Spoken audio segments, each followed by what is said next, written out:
Natural resources are supposed to be a blessing. Oil, gas, diamonds, gold, copper.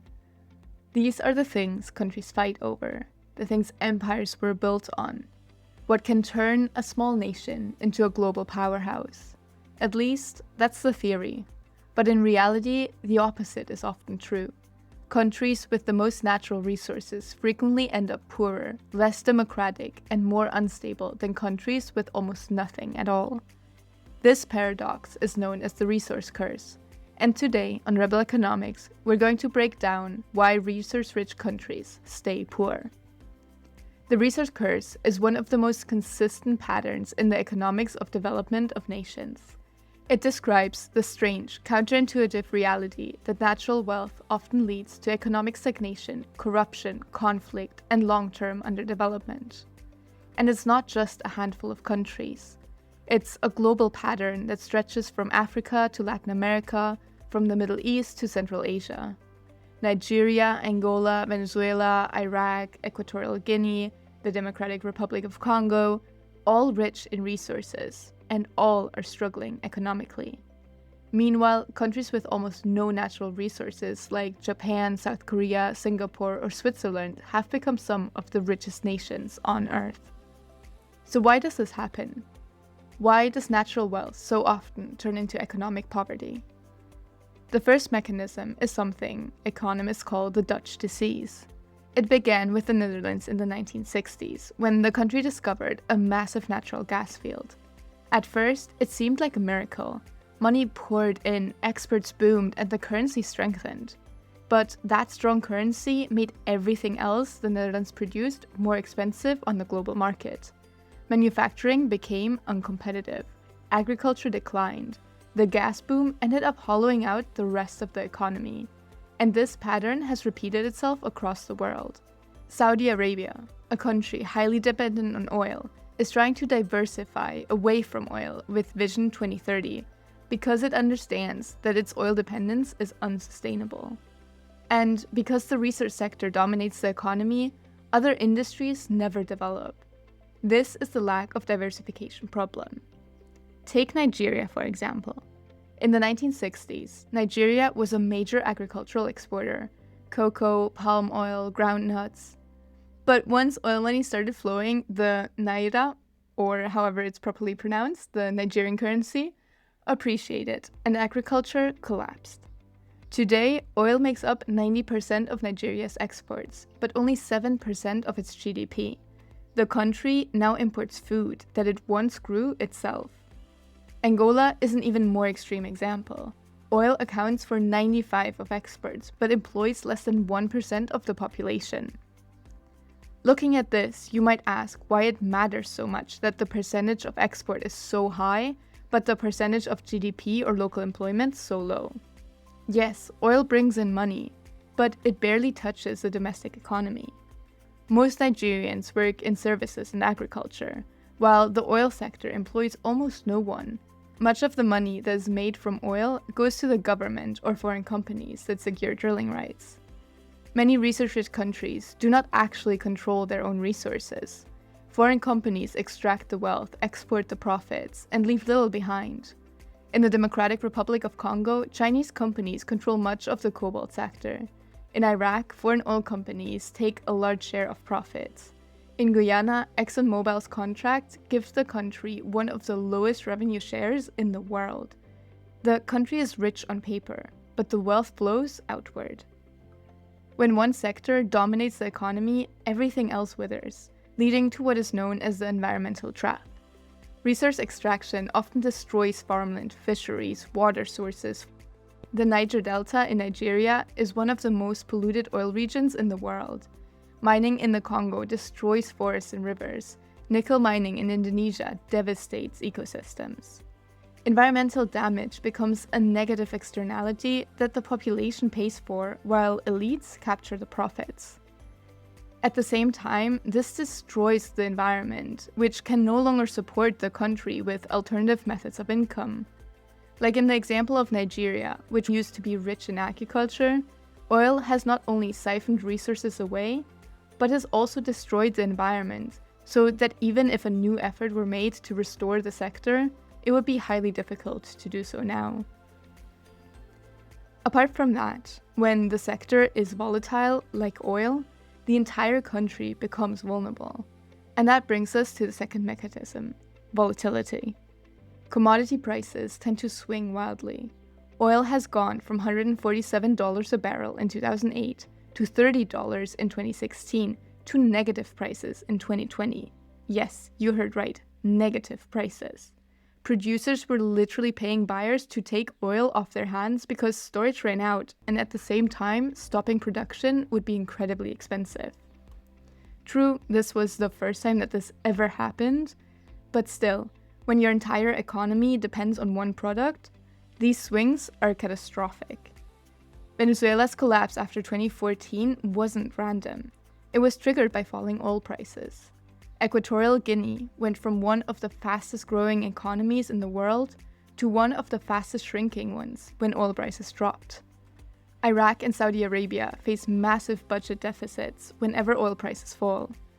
According to the IMF, resource-dependent economies are 3 times more volatile than diversified ones. And volatility is the enemy of long-term development, growth, and stability. But the resource curse isn't just economics, it's political. And this is where things get really interesting. In most countries, governments fund themselves through taxes.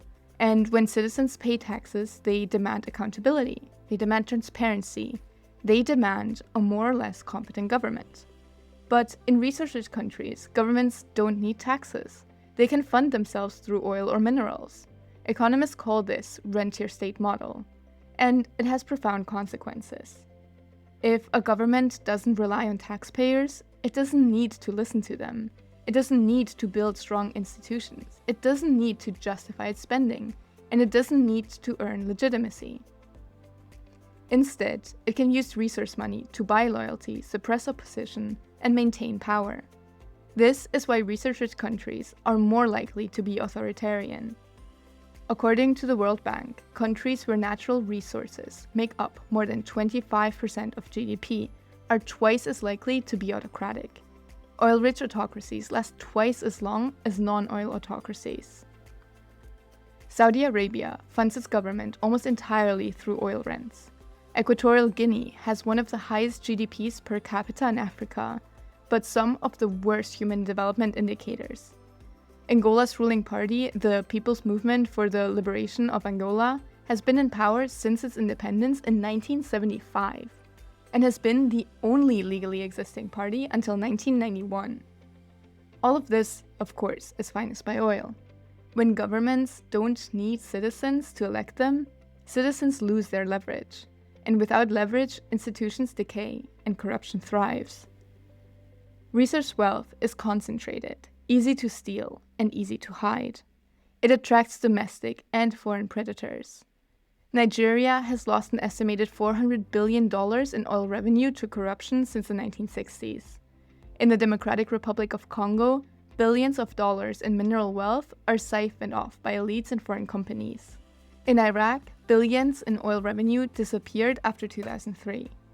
In Mozambique, a gas boom led to a $2 billion corruption scandal that plunged the country into crisis. When billions of dollars flow through a government with weak institutions, corruption becomes inevitable, and corruption leads to conflict. Natural resources increase the likelihood of civil war because controlling a mine or an oil field can fund an entire rebellion. Sierra Leone's civil war was fueled by diamonds. Angola's 27-year civil war, which lasted from 1975 to 2002, was financed by oil and diamonds. ISIS funded itself through oil smuggling. Sudan and South Sudan fought over oil fields. The list is near endless. According to Oxford economist Paul Collier, countries with natural resources are 50% more likely to experience civil war. Resources don't just distort economies, they destabilize entire societies. But even when there is no war, resource wealth often leads to extreme inequality. In Equatorial Guinea, GDP per capita is around $18,000, but 76% of the population lives in poverty. In Nigeria, Africa's largest oil producer, 40% of the population lives below the poverty line. In Venezuela, decades of oil wealth did not translate into broad prosperity. Resource sectors employ very few people but generate enormous profits. Those profits concentrate in the hands of political and business elites. The result is a society where a small group becomes extremely wealthy, while the majority remains poor. But here's the twist. Resource-poor countries often do better. South Korea had no oil, no gas, no minerals. In 1960, it had the same GDP per capita as Ghana. Today, it is one of the world's most advanced economies. Singapore has no extractable natural resources at all, yet it has one of the highest GDP per capita levels in the world. Japan too is resource poor, but became the world's third largest economy. Switzerland has no oil, no gas, no metals, yet it is one of the richest countries on Earth. And why is that? Well, because resource-poor countries are forced to invest in human capital, education, innovation, manufacturing, and strong institutions.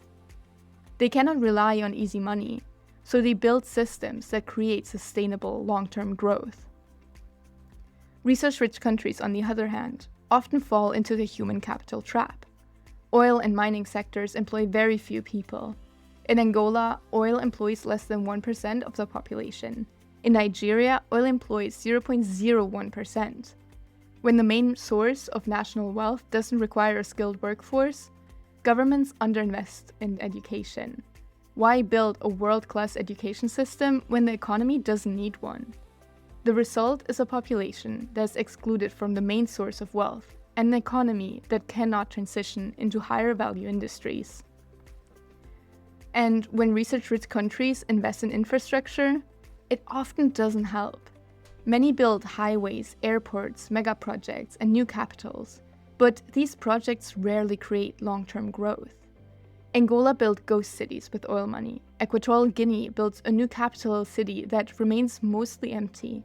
Kazakhstan built Astana. Impressive, yes, but not economically transformative. Infrastructure without institutions is just concrete. But the resource curse is not inevitable. It is conditional. Countries escape the curse when they have strong institutions, transparency, rule of law, diversified economies, independent courts, accountable governments, sovereign wealth funds, and long-term planning. Norway is the classic example. It discovered oil in the 1960s, but already had strong institutions. It created a sovereign wealth fund that holds over $1.5 trillion. Botswana used diamond wealth to build strong institutions and became one of Africa's most stable democracies. Chile used copper revenues to build a diversified economy. The difference is simple. Most countries discover resources before they build institutions. Norway and other countries like it build institutions before they discover resources. And that is at the heart of the resource curse. If you want to know more about Norway and what it did with its oil wealth, make sure to click on the video on the screen. Thanks so much for watching. If you enjoyed today's topic, then leave a like, comment, or subscribe.